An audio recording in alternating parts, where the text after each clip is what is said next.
Nick and Jana Cirilli were out and about at the party on Friday night. She was ready to have a good time and drank a little more than usual of her favorite wine. Lana, Jana's best friend, and her husband Steve were having a party that night and decided to start a game of truth or dare.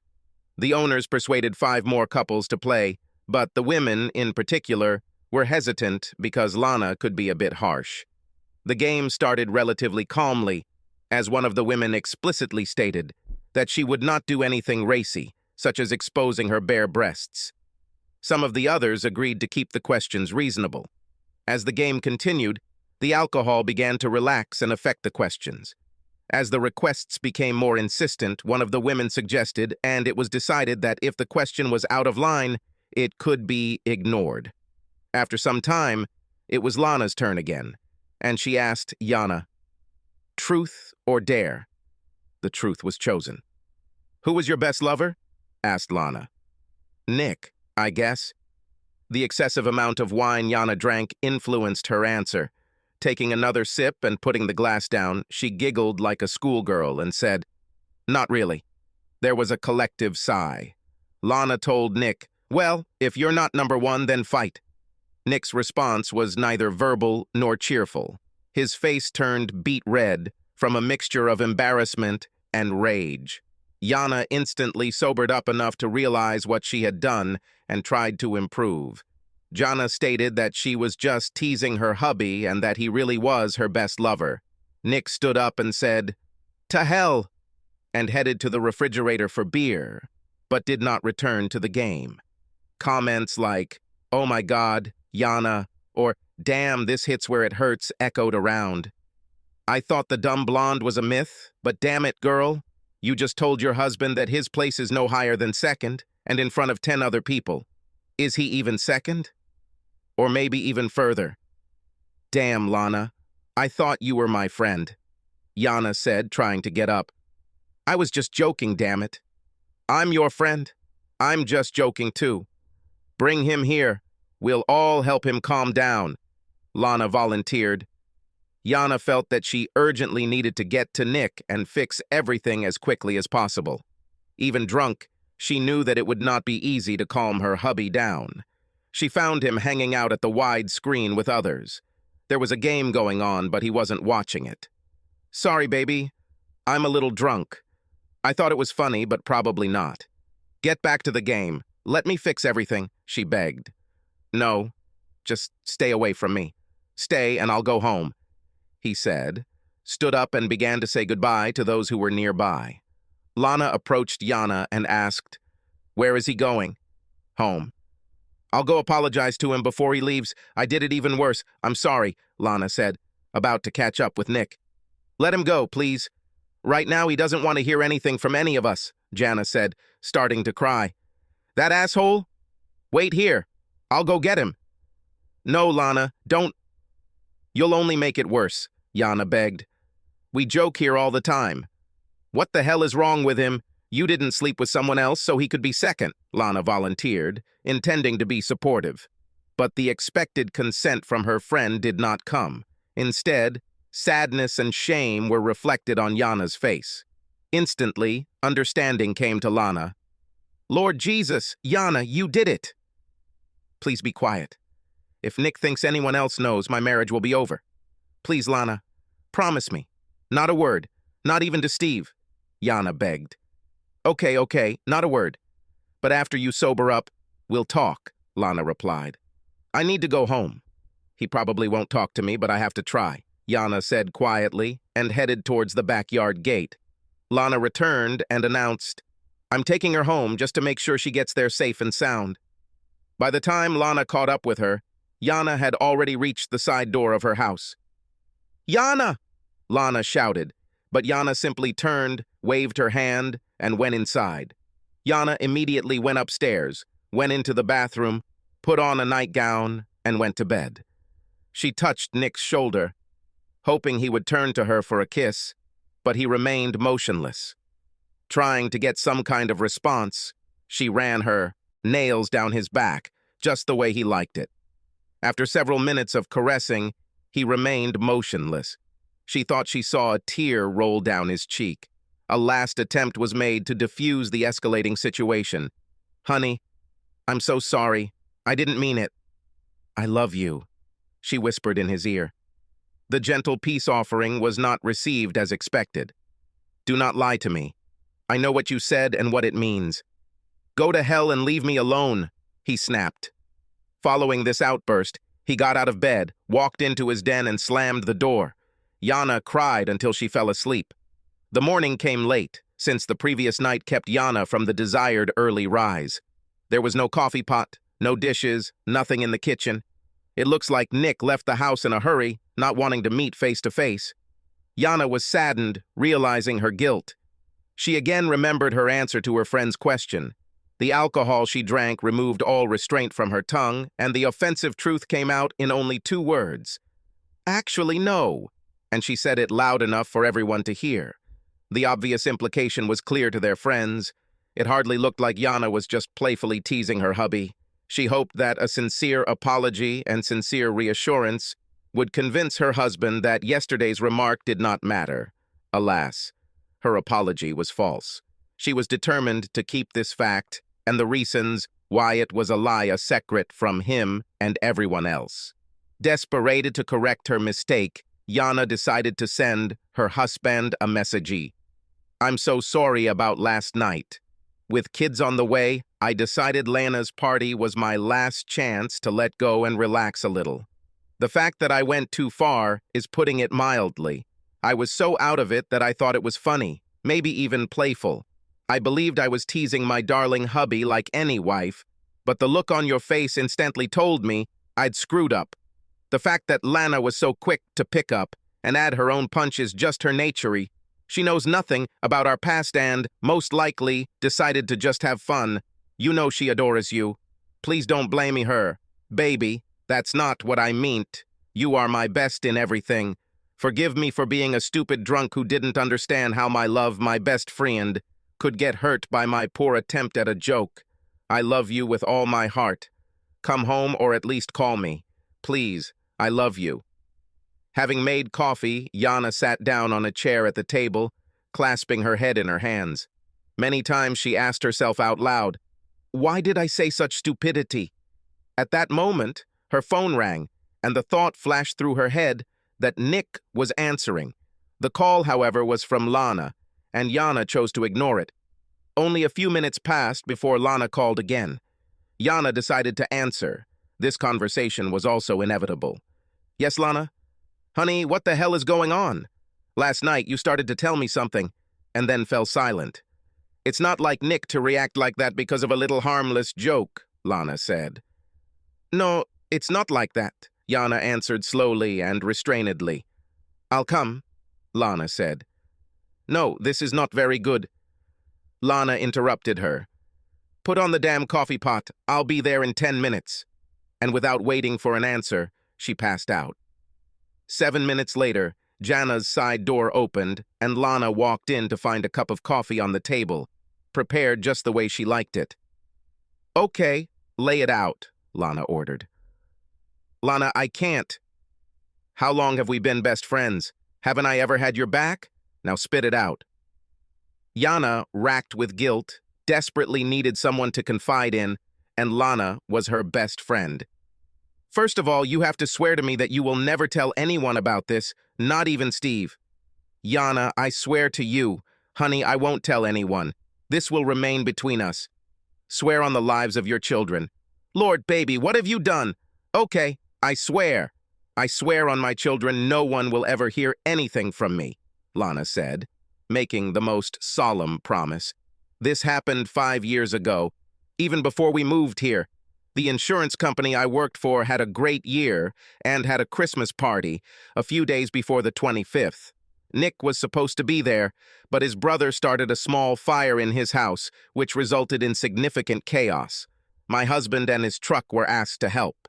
Nick insisted that I go and have fun with my work friends and left to help his brother. Even though I told him I didn't have to go, I would be embarrassed to miss out since I was the executive who agreed to oversee this year's holiday. Parties, including cleaning up and restoring the office afterward. I pray to God that I insist on helping with the fire damage instead. Getting ready to change clothes to go out, I hesitated. Initially, I wanted to make my husband proud of me. The skimpy little black dress, daring bra, and thong were meant to dazzle and show everyone how hot my husband's wife is. The choice of outfit puzzled me, because I didn't think about what else to wear. My first mistake of the evening was deciding that I still wanted guys to drool over me and wearing a cheeky outfit, even though Nick might be a little pissed if he saw how I dressed for the party since I was going alone. With a colleague, yes, Lana exclaimed. Lana catches on quickly, very quickly. With a colleague? Yana repeated. Everything was much worse. Okay, girl, from the very beginning, the whole story, point by point, don't miss anything, Lana demanded. Okay. Damn. I've never said this out loud before. The party was typical, everyone was happy, the drinks were flowing, and some guys were taking advantage of single women with liberal use of mistletoe. As night fell, I was drafted into the ranks of single girls. Not surprising, since my hubby wasn't there, and I was dressed like an errand woman. I realized what they were doing and should have put an end to it, but I was already tipsy and enjoying everyone's attention. Two guys in particular, Mark and Jake, kept pressuring me to relax. This was not the first time they had made sexual innuendos in my direction, and to my shame, sometimes I played along by returning feminine responses. I understand that I was too flirtatious with men back then, and I wish I had thought about the consequences of this earlier. Anyway, they kept pressuring me to allow things that wouldn't pass my husband's test. I knew exactly what I was doing, and worse, I was lying to myself that a little fun wouldn't hurt anyone. Nick will never know anyway, right? They lured me into places where others could not see the liberties that I allowed. The kisses became more and more intense, and as time passed, so did my morals. They became bolder when they realized that my symbolic resistance had disappeared in direct proportion to the lesser likelihood that others would detect us. Hidden from prying eyes, the men freely groped my body. I encouraged them, I knew it, and what's worse, they knew it. It's finally time to send everyone home. Since I was in charge, my job was to kick them all out after they helped me clean up. Since the place looked fairly restored, I turned off the lights and locked the main room. I then headed to my office to grab my purse, phone, and car keys. I changed my mind for a moment. I probably crossed all boundaries of what was permitted. Designated drivers were set for everyone except me because Nick was supposed to be my driver. The only good solution for this evening was to call a taxi. When I opened the door to my office and reached for the switch, Mark grabbed my hand, not allowing me to turn on the overhead light, which was very bright and could be seen from the outside. He said, "Let's continue," and kissed me on the lips. Frightened at first, I began to kiss him back. At that moment, a pair of arms came around me from behind and cupped both my breasts, while a very hard manhood pressed against my cloth-covered ass. It was Jake, and as he started rubbing against my ass, Mark took my face in his hands and kissed me deeply. I definitely drank too much, and the caresses with which they caressed me made me very sexually aroused, and, unfortunately, my husband was very far from my thoughts. I was lost and too far gone for thoughts of betrayal to get in the way. "Looks like some bad guys want to play," I said, stuttering slightly.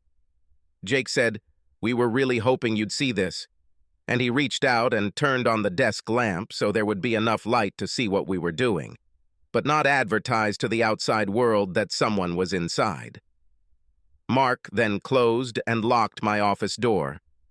I need to emphasize something right here that I don't think you, or anyone else for that matter, would believe, but I swear to God that it's the absolute truth. When I said I wanted to play, I didn't mean to have sex with them.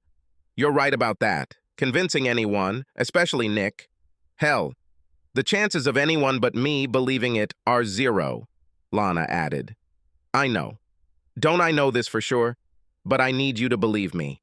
I really, really need you to believe me. Okay, baby, I believe you. I know firsthand that a little alcohol can make a person rationalize shit like caviar, Lana said, offering some encouragement. I just thought we'd keep kissing and groping each other while the door was locked. The only thing you can see from the outside is if the main light is on, so I thought I'd have a little more harmless fun without the risk. I know how stupid it sounds now. Damn.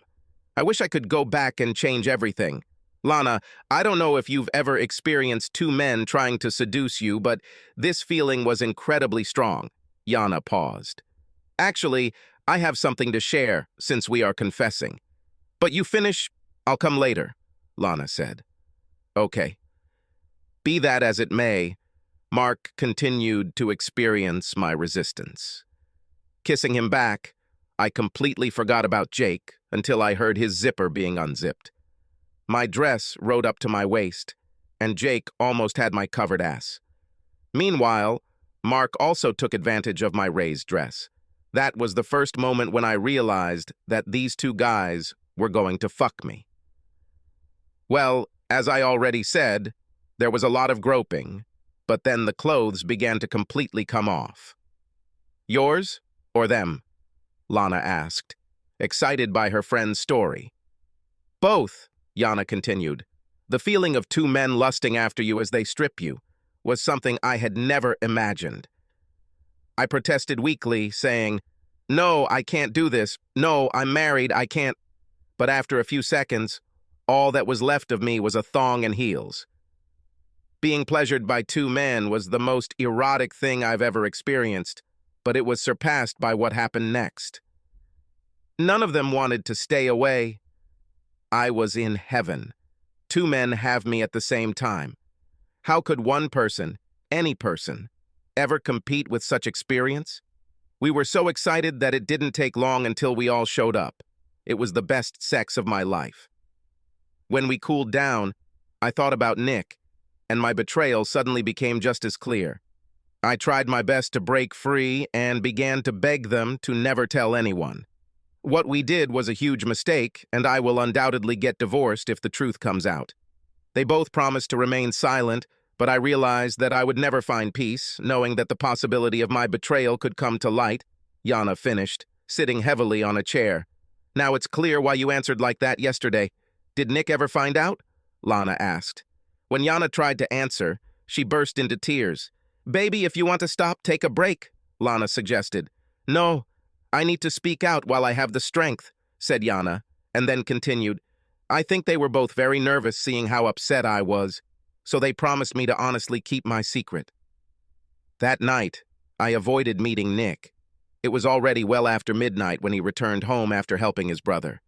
The next 2 days were very awkward for me being around him. He could tell that something was wrong, but I denied that I had any problems, until the New Year's party. I wanted to move past it, but I was already committed to being the party supervisor for this year's holiday parties. And besides, Nick might question my reluctance to go, and I didn't want to arouse any suspicion. Jake wasn't there. Perhaps he was afraid that his wife might suspect something. But good old Mark was there and got very drunk. He has a reputation as a player, and I still can't understand how I let him, of all people, get anywhere near me. I spent most of the evening dodging Mark. However, as time wore on and he became increasingly drunk, he became uncomfortably friendly with me, so much so that my secretary Cindy pulled me aside and said, "Be careful, your husband is here this time." Her emphasis on the word "this time" did not go unnoticed by me. My God, how many people suspect something? I tried to stay away from Mark, but by the end of the evening, he seemed determined to flaunt my indiscretion in front of my husband. When Nick went to the bar for some cold drinks, Mark took the opportunity to come closer, grabbed my hand and said, "Come on, baby, you haven't danced with me yet." I panicked and said no, too, emotionally. Then, when Nick approached us, returning from the bar with our drinks, Mark said, "You weren't so arrogant at the Christmas party," holding my hand, trying to persuade me to dance with him. I jerked and told Mark to take his hands off me. I was terrified because I wasn't sure how much Nick had heard. An embarrassed expression appeared on my husband's face, which quickly turned to anger. To defuse the situation, I told Mark that the bar was about to close. He decided he needed another free drink. Cindy was nearby, and I gave her a look that could only be interpreted as pleading and asked her to replace me. She understood my dilemma, pointed to my husband, and then nodded her head towards the door. I managed to get Nick out the door to take me home before the real trouble started. I told my husband that Mark was just very drunk, and I was very proud that my man did not clean his watch, as he very well could have done. I also noted that if this happened, everyone would have problems with management, regardless of who started what. When we returned home, Nick asked what happened. I tried to brush it off as Mark had had too much to drink, but Nick told me that if Mark ever came near me again, no matter what it took, he would kill him. At breakfast, Nick was already going over the events of last night and what was said in his mind. He asked, "Cindy intervened so quickly. How could she handle Mark better than you?" Then he quickly added, "What did he mean by how you behaved at the last party? What happened there? Why did you act so strange after that? Do you feel guilty about something?" He put two and two together. It was obvious that he didn't buy the idea that Mark was just drunk. He knew something had to happen to get those comments. Then he asked me again, with more force. "Well, what the hell happened at the Christmas party?" Feeling depressed, I broke down and admitted that I got drunk and engaged in some inappropriate behavior, but did not go into details. Then Nick looked me straight in the eye and asked, "Did you have sex with him?" He saw it in my eyes and understood it even before I answered. There was no point in denying it, so I said that I had drunk too much and that I was ashamed that I had allowed this to happen. He was furious, but he didn't press for details, and I didn't say anything, so he never found out about Jacques or what I let the two of them do. To my shame, he probably didn't even think I was capable of such behavior, so it didn't even occur to him to ask. Nick left me that day and didn't want to talk to me. We were apart for 3 months without communicating. I was in agony when he agreed to start talking to me. I begged him at every opportunity to take me back. I even invited him to sign a free pass to the hall to get even. He eventually agreed to counseling, and after several months of sessions, I began to feel that Nick was looking for a way to restore our marriage. I was so happy that he seemed to want to stay married to me, and I was determined to do whatever it took to make that happen. I thought he would press for more details, and I was terrified of what knowing the whole truth would do to him. I can only guess what his reasons were, but he didn't ask those questions. I was thrilled that I didn't have to decide whether to lie or answer, even though I understand that withholding the whole story is lying by omission. He eventually agreed to make peace, promising that he would do everything he could to forgive me. But there were conditions. First, I had to sign a post-nuptial agreement that said I would get virtually nothing in the divorce if I ever cheated again. Another requirement of our reconciliation was that I should quit my job and we would move. Finally, he surprised me by showing me his hall passes.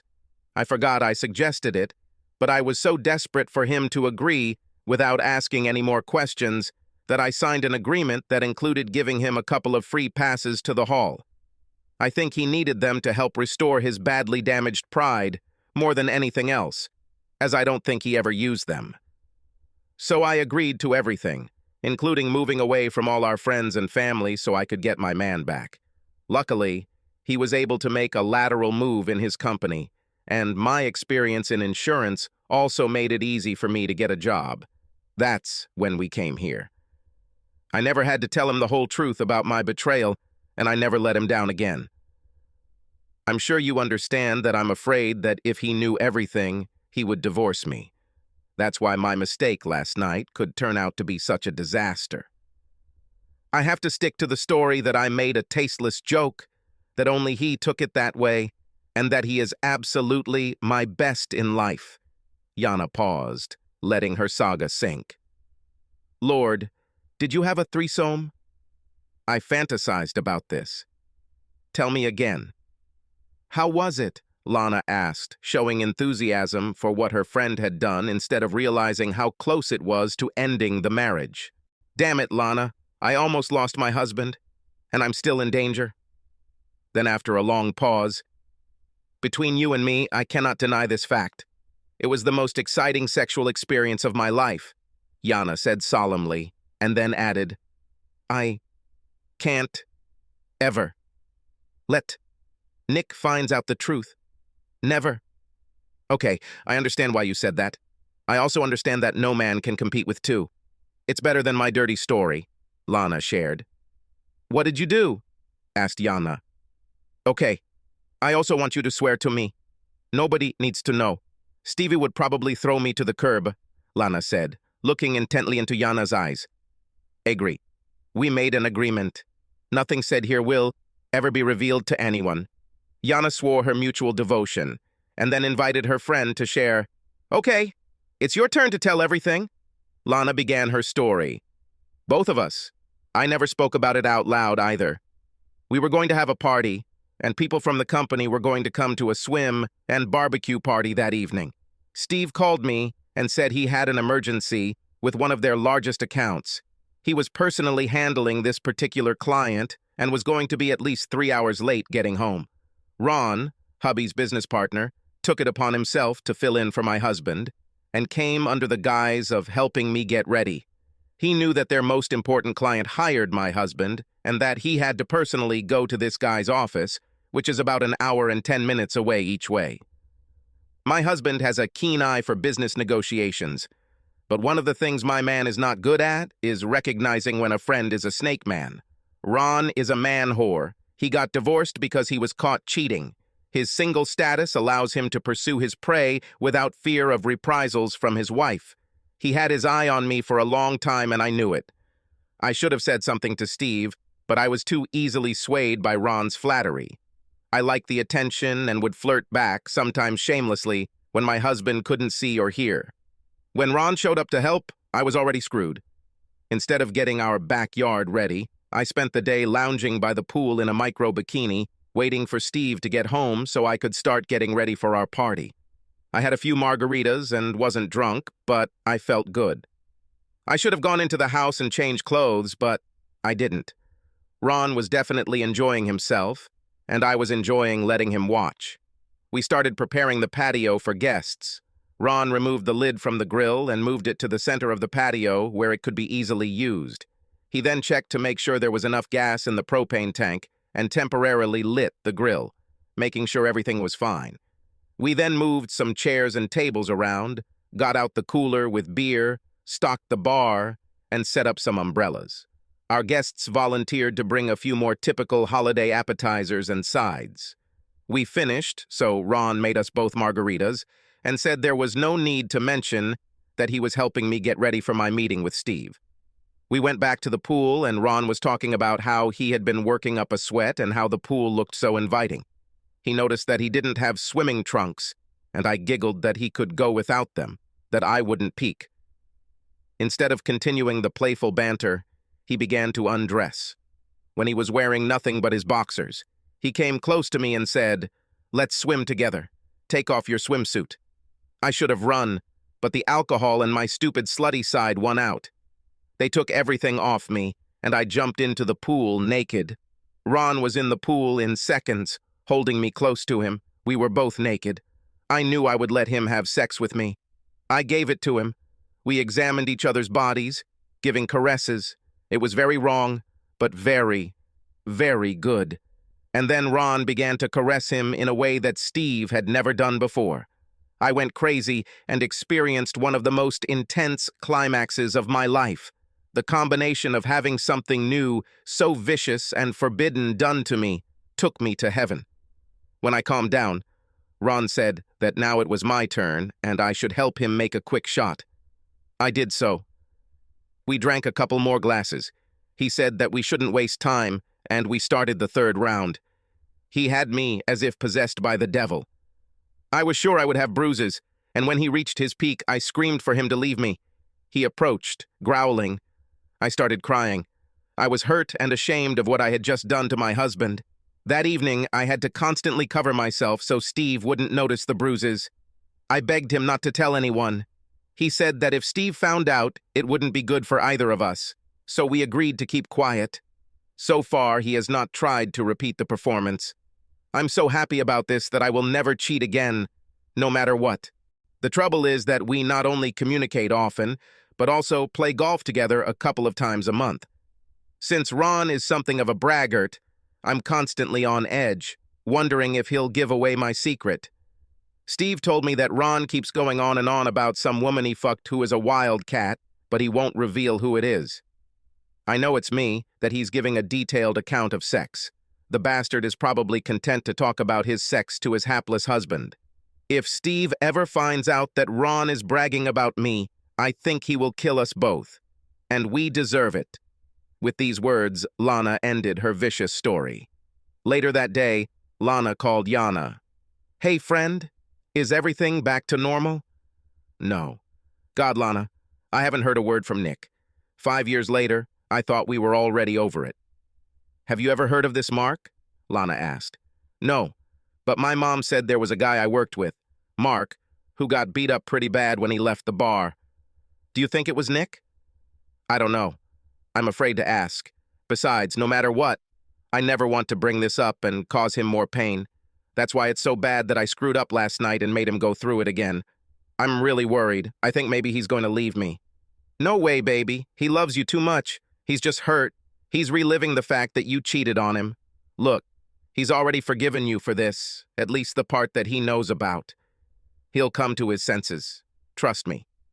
"I don't know. I'm scared, Lana. We were going to have kids. I had my last affair with alcohol at your party, and then we were going to start trying to get me pregnant. Now I'm not so sure. Are you going to work on getting pregnant?" "Amazing," Lana responded enthusiastically. "I stopped taking the pills 3 days ago, but now maybe he's glad that we don't have a child who would complicate the divorce," Yana answered, sobbing heavily. "Listen, he's probably just drunk as hell and will sleep it off in his motel room. Don't worry, it will fill you with little swimmers soon. Hey, baby, my grizzly bear is screaming. I have to go, hang in there. I'll call you tomorrow." "Okay, go take care of Steve. We'll talk tomorrow. Bye." Both women passed out. Yana spent a long, lonely night waiting on the sofa for her husband, who never showed up. It was 3 o'clock in the morning when fatigue finally overtook her, and she fell asleep. Nick got up early Saturday morning, packed enough to avoid returning home for several days. He wasn't in the mood to talk to his wife, so he went to a diner for breakfast. As he sipped his coffee, he replayed the events of the previous evening in his head. He thought to himself, this damn bitch, so I'm not her best lover. I guess that idiot Mark really rocked her world. Bitch. He looked at the phone and turned it off. Let him guess where I am, he thought. Nick picked at his ham and eggs, wondering what he was going to do. A short question was required. What is he going to do for the rest of the day? Then came the inevitable long term. Is he going home? Ever? Or divorce this bitch? Divorce? Lord, is this really what I have to think about? It doesn't feel right.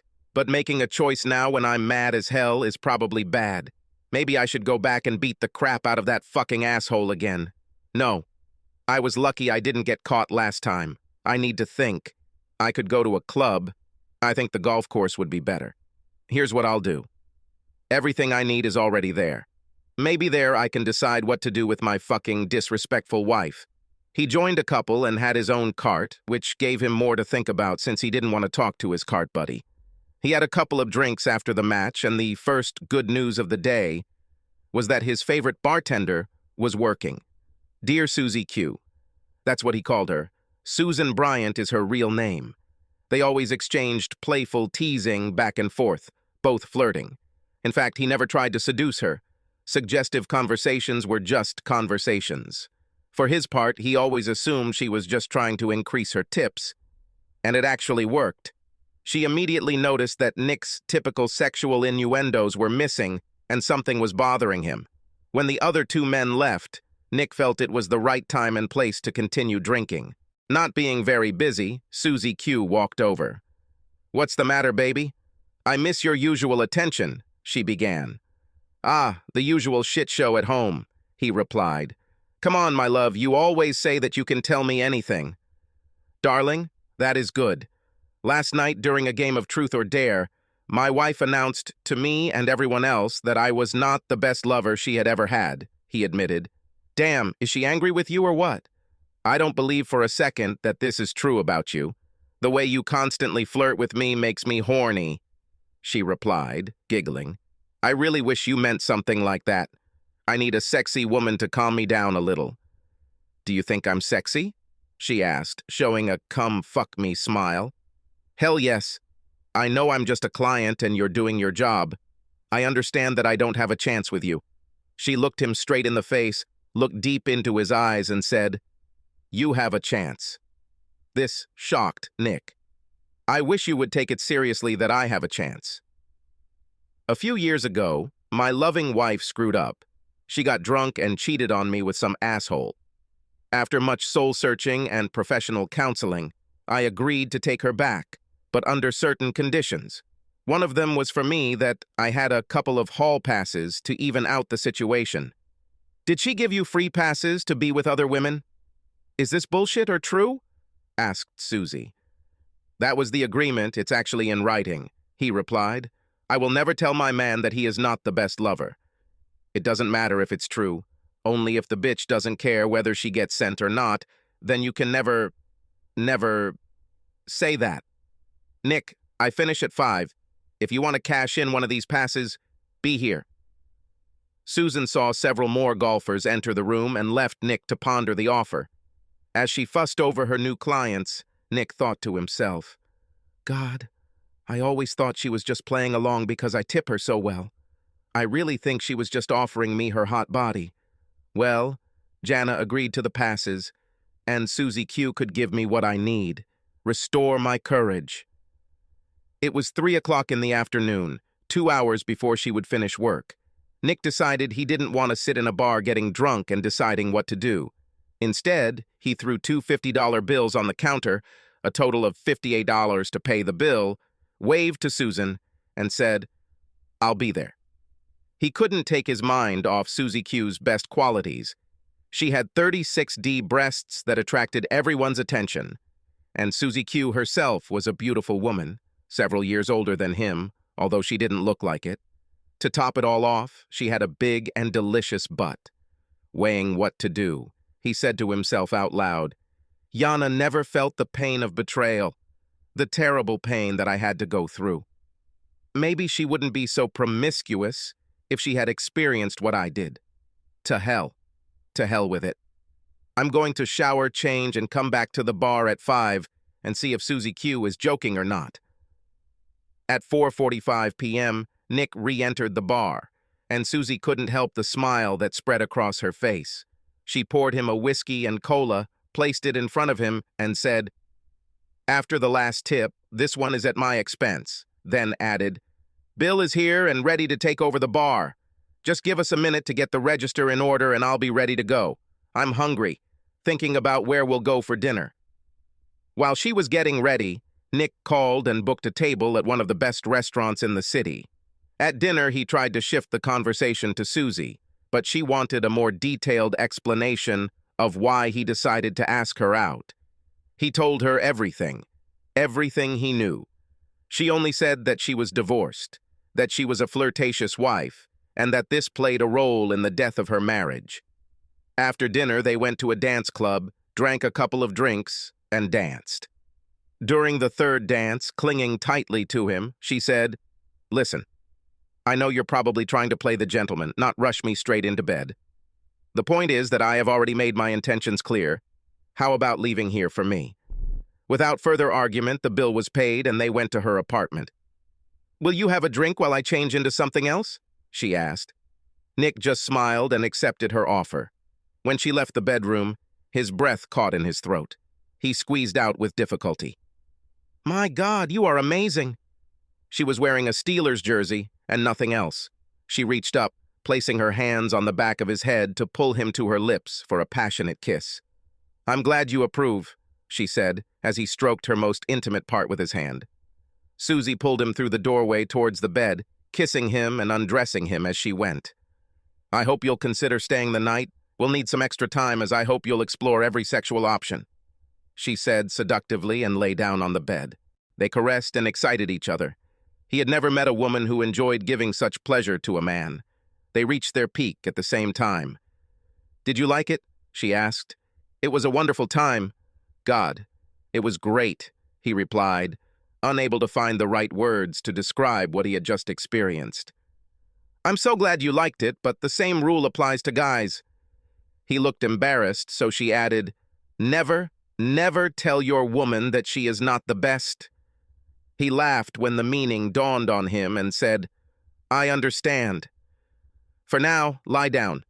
Now I'll bring us a couple of glasses, we'll regroup, and then I'll put you in order again, she instructed. Her perfect bare ass moved deliciously as she walked back into the kitchen. Nick couldn't help but be hypnotized by this seductive movement. After giving him some time to recover, Susie began to gently massage his entire body. This round took a little longer, which was great. The two of them reached their peak again. Did you ever imagine that we would do this? She asked. No, not at all. I mean, I pretended it was you a couple of times while Jana and I were having sex, but I felt a little uncomfortable doing it. So usually after a day on the field and a little playful flirting, I would be in the shower at home thinking about this, he said, pointing at her impressive breasts. Susie giggled and then added, I never thought this would actually happen either. I fantasize too, thinking about how you made me. In reality, it's much better, isn't it? Yes, much better. Please stay with me today. I know this is probably a one-time occasion, so please make it special. It's been a long time since I last woke up next to a man, she asked. Nick nodded, and Susie Q smiled. After sufficient recharging, she said, I hope you are ready for the final stage. No more encouragement was needed. The next morning, Nick woke up to the smell of bacon. Susie Q had already prepared coffee and breakfast when he slowly walked into the kitchen, fully dressed. Do you need all these problems? It's okay. I wanted to give it my all, she said, smiling at her lover. Susan, he began. Don't say, I know that you really love your wife. I'm a big girl now, don't worry. I wanted you last night as much as you wanted me, she said, cutting off his apology. Besides, she continued, I'm not very good at exclusive relationships, which is actually how my divorce happened. I thought it was your husband, that he was the biggest fool in the world. He was basically an asshole and had problems with monogamy, but he had his good moments. We came to a mutual decision that neither of us wanted to be married. But that's not how you are made, is it? She said, more asserting than asking a question. No, it's not mine. Look, I need to go home and have a straight talk with my wife. I'm fine, really. I enjoyed it immensely. Finish the breakfast I prepared for you. From now on, we will be a little naughty friends again, teasing each other at the club, said Susan. Having finished eating, Nick stood up, pulled her towards him, and kissed her so hard that she became aroused again. I went. As he was walking out the door, she added, If you need another free pass, I want you to cash it in with me. You will definitely be my first choice, he said, waving his hand goodbye. Sunday. Yana sleepy and sleep-deprived, Yana woke up from Lana's call. Hello? Has Steve heard anything from Nick? No, sorry, Yana, we didn't hear anything either. Steve starts asking some questions. He feels that Nick has come too far to just be annoyed by some teasing. You didn't tell him? Please tell me. You didn't tell him. Yana begged. No, I gave you my word. Don't worry. I won't tell anyone. Look, it was just a day. He's probably hungover. Don't worry. I try not to go crazy, but it's difficult. Did he pack any clothes or take a shaving kit? He collected some things, including an electric toothbrush and a razor, Yana reported. What about the costumes? He always wears a suit to work, right? Lana asked.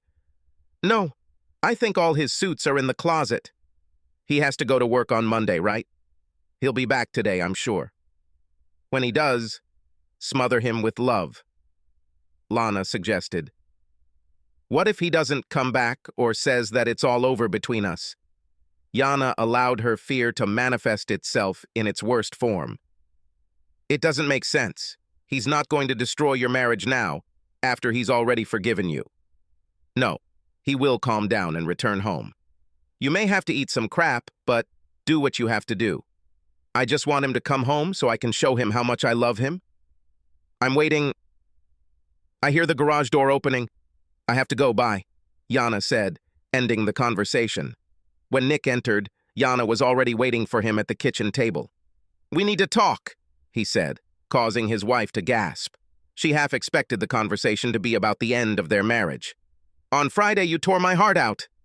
All these horrible images of you cheating with this fucking guy came flooding back to me. To hear that I was not the best of your lovers, for me at least, it meant that your date was supposed to be, he began. Jana took advantage of the moment. She knew that she absolutely needed to stop him thinking like this, so she repeated most of what was in the message she sent him on Saturday morning, hoping that it would help him return home. Baby, that's not what I meant. I was drunk, and it seemed to me that I was joking, pranking my loving husband. I wasn't thinking about the mistake I made 5 years ago when I said that. I was just teasing, like any wife. Absolutely no one there thought I really meant it. Even Lana's lead was just fun. She called me several times and asked why you feel this way. She wants to apologize to you. She feels terrible, convinced that she is the cause of the problems between us. I don't know. When you answered this stupid question, it seemed to me that you weren't joking. I don't want Lana to be involved in this. This is between us. Please tell me that you didn't tell her everything else. Nick blurted out with concern in his voice, fearing that Yana would spill the beans and Lana would tell the whole damn world. No, baby. No. This is just between us, she said as confidently as possible, considering that she now had another lie to sell to her husband. I swear, what you're upset about isn't what I meant. You're the best thing I've ever had. Please let me make amends, Yana said, desperately wanting her man to buy into this lie. Okay. Let's say, as long as I believe you. There's one more thing I need to tell you before we go any further, Nick began. Yana froze, not knowing what would happen next. On Saturday, I went to the club. I have to tell you that when all these memories of you having sex with that guy flooded my mind, I was very angry. I started to hate you for what you did, and that even 5 years later it still hurts so much. I thought I'd play a few holes and calm down. After that, I spent some time at the bar, hoping to get drunk. I was a sorry bunch, and the guys I was playing with finished their drinks and left. Susie, the bartender, noticed my low mood, and, since we had always been on friendly terms, came over and asked what was bothering me. I was already so drunk that my tongue was loose, and I told her about last night, and how you didn't think I was the best. Anyway, Susie said if I wanted to cash in one of my passes, she'd be out at 5. I returned to the course and played a few more holes, determined to decide if I wanted to use her to get back at you. I was also wondering if I needed a divorce. As soon as Nick said the word divorce, Yana took a deep breath. Not wanting to procrastinate, he immediately continued, I quickly realized that ending you was not exactly what I wanted, but I also had to relive the devastation you caused me. I suppose it's petty of me, but I wanted you to feel the same pain. So, just before the end of the workday, I returned to the bar. Susie gave me a look that needed no explanation. Yana could not speak. The realization of what her husband was confessing began to reflect on her face. Tears streamed down her cheeks as he continued. We quickly made plans for the evening, including dinner and dancing. Then I spent the night with her. Nick bowed his head, feeling ashamed because the free pass he cashed in wasn't just free at all. He wanted Yana to hurt and scored a big goal, but the emotional cost for him and his wife was high. Oh my God, Yana exclaimed, ran to the bedroom, entered and locked the door. Believing that trying to start a dialogue with her right now would be a futile mistake, he went down to the utility room where he kept his work clothes. After changing into something more suitable, he went outside, turned on the lawnmower, and started working on the lawn. Wanting to extend the time, he also mowed their elderly neighbor's yard, something he did frequently. While going to wash his truck, he noticed that her car was missing. He thought she must have left while he was mowing the neighbor's grass. Immediately after this, Yana returned, parked the car, and came out with a small bag. She saw her husband but did not come and speak. Instead, she went inside. He thought she must have run away from the store. After finishing his work, it was 5 in the evening, and Nick finally gave in to the thought that he had run out of reasons to put off returning to the house. Yana was in the kitchen, apparently preparing dinner, and she looked as if she had been crying for several hours. "Have you been to the store?" "I saw you bring the bag," Nick asked. "No, just some things from the pharmacy that I left in the car yesterday while I was looking for you." "Where are you?" It doesn't matter," he continued. "I went to your golf club. I wanted to talk to her." "Susan, why did you do that?" I asked her, "Please, not to take my husband away from me." "Yana, there is no chance of this." That's what Susan said, and then she admitted that she doesn't really like being exclusive. She also told me that she knows for sure that you are in love with me. "I love you. It's not a problem," he replied. She also asked if I really said you weren't my best ever in front of my friends. When I nodded, she asked if I was in my right mind to say something like that, or if I was just stupid. I told her I wanted to tease her. She said, "There is nothing funny in saying this. And also in front of friends? Damn. Are you ready to listen to my advice?" When I said, "Of course," she told me a couple of things. "Which ones?" Nick asked.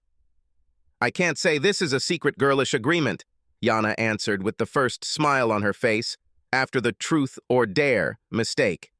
Susan told her, "A woman should always support a man's ego, especially in public. Tell him and especially others that he is the strongest, the most beautiful, the smartest and #1 on the list, the best sex partner in the world. Just like you, love to hear that you are the smartest, most beautiful, sexiest, most loving wife there is. These things don't have to be 100% true. His belief that you see him that way is what matters. He longs to be your white knight. Let him. Yes. And one more thing. Look into his eyes with adoration. I'm just saying, don't let him know our secret, otherwise it will worsen the results." "Baby, I don't know what to say," Nick began, trying to continue the polite conversation. "Before we say anything else, answer me this. Do you still want to stay married? I love you, and I'm sure I want us to stay together. But Friday destroyed me almost as much as it did 5 years ago. My ego was in desperate need of a boost, and along with the alcohol on Saturday, my wounded pride convinced me to take advantage of the promise you made to me when I agreed to stay married. I know what I promised you. 5 years have passed, and I thought that we no longer needed to get even." "Baby, he began, but Yana interrupted. "No, don't apologize. I made this agreement. I just had no idea how much it would hurt if you decided to use it. Nikki, I'm so sorry that I caused you this terrible, endless pain. I really feel bad when I think about you in her bed, about you doing to her what should only be done to me. This situation we find ourselves in is my fault. I have to admit it. I accept the consequences of my mistake. I just want to remain your wife." Instead of a verbal answer, Nick opened his arms, and Yana rushed into them, hugging desperately. "Nikki, are we even now? I know I agreed to a few hall passes, but I don't think I can stand it if you're going to continue with this bartender. I think you are the only one who knows the answer to this question for sure, since I never asked you for details about when it happened." I was too devastated to ask at the time. Even during the consultations we had, I didn't ask if there was anything else. I guess I didn't want to know if it was worse than what I already knew. The thing I was going to get divorced for. I wanted this to be a forgivable mistake on your part. Was there more to this than I already knew? Yana gasped. She tried her best to control herself and not break down. She mentally went through the possible answers and possible consequences of each. "What? Is there some more? What didn't you tell me?" Nick asked in an irritated but at the same time scared tone. The moment of truth has come. Jana was able to confess her alcohol-induced, lust-fueled threesome, which gave her the best sexual experience of her life. That she cheated with 2 men, not just one, Yana was sure that the disclosure of this fact would certainly lead to her losing her husband, or she needed to muster all the strength she could muster, look her lover straight in the eyes, and lie as convincingly as possible. Yana had been puzzling over how to answer this direct question for 5 years. She reasoned that if she told everything, it would hurt Nick even more, and he would divorce her. She couldn't stand either outcome. Deeper pain for Nick and no longer being his wife were not viable options in her reasoning.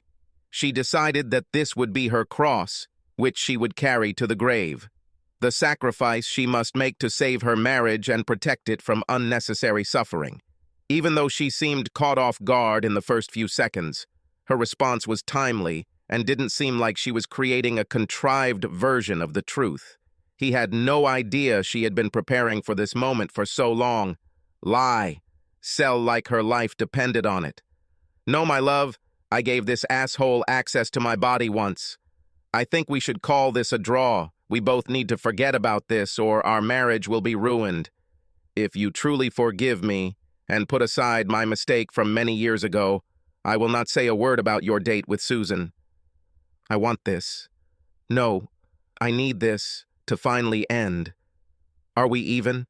She asked with a plea in her eyes. Yes, I also need it to end. What we actually did caused each other immeasurable pain. I agree that if we try to be reckoned with, we will not survive. I don't need passes anymore. I love you, he said. I love you more than you know. I will never again make you doubt that you are my best at everything, she replied. The events of the previous weekend, as well as the events of 5 years ago, were put aside by both of them. Never again will there be a reason to drag out a malignant past. In the days following the reconciliation, best friends Yana and Lana continued to meet and open up to each other. Both women agreed that they needed to seal the truth of the past so that their marriages could survive. They vowed to never talk about their bad behavior or the consequences of those actions ever again. An unexpected result of Yana and Nick's conflict was that Lana woke up on the dangerous path she was on, and it terrified her. She deliberately changed the way she interacted with other men. Steve was curious as to what had caused this change in his wife. She became less flirtatious with other men and more attentive to him. When he asked, Lana would only answer that she realized she had been taking him for granted, that she was determined to fix this situation. Steve also noticed that while Lana always gave great sex, it seemed to happen more often and with greater intensity. Was Susie Q's wise advice passed on to Lana? 3 months after they reconciled, Yana's birth control stopped working and she became pregnant. Nick was delighted. He and Yana's new era as a young, loving family began without any need to look back. A year after Truth or Dare, Ron got blackout drunk while playing golf with Steve and revealed that Lana was the hot wildcat he had bragged about having sex with. His alcohol-soaked brain didn't properly calculate her husband's reaction, as Steve's next blow was a right fist to the jaw. The blow knocked Ron to the ground, and when he tried to get up, another one followed, and the light went out. Ron's golf bag was thrown off the cart, leaving him on the 16th tee. Arriving at their home, Steve immediately ran into Lana. Without any warning, she gave in and begged for forgiveness. He moved out for several months, considering his options. When the affair happened, Ron agreed with Lana that it would be bad for both of them if Steve found out. This was largely due to the fact that they were not equal partners in business. Steve was the majority owner and, in a way, could push Rod out on his ass. This was done by offering him less than his share was worth, but allowing him to leave without exposing his treachery. Sober Ron accepted the offer, regretting what he had done. Lana's misfortune, the fact that her betrayal became known, scared the hell out of Yana. But Lana managed to survive the divorce and start a new life as a single, divorced woman with children, without dragging her friend along with her. A few years later, she chanced upon an account manager who was in town on business and was temporarily assigned to an office in their town. They had met before at a work-related convention she and Steve attended. He was also divorced, and they were both single. They started dating, and when he returned to his home office, Lana and her children went with him to the other side of the state. A year later, they got married. The close relationship of two friends, Yana and Lana, became another victim of deception, and everything came down to Christmas cards and random phone calls. Only 4 people knew the truth about Yana's shame. Mark and Jake were several states away. When Lana left, the only one who could destroy Nick and Yana's marriage was Yana. And she will never do it. Subscribe to our channel so that your second chaff doesn't cheat on you, and go ahead and listen to the next story, because this story is nothing compared to the next one. If you're under 18, don't even think about listening to the next one.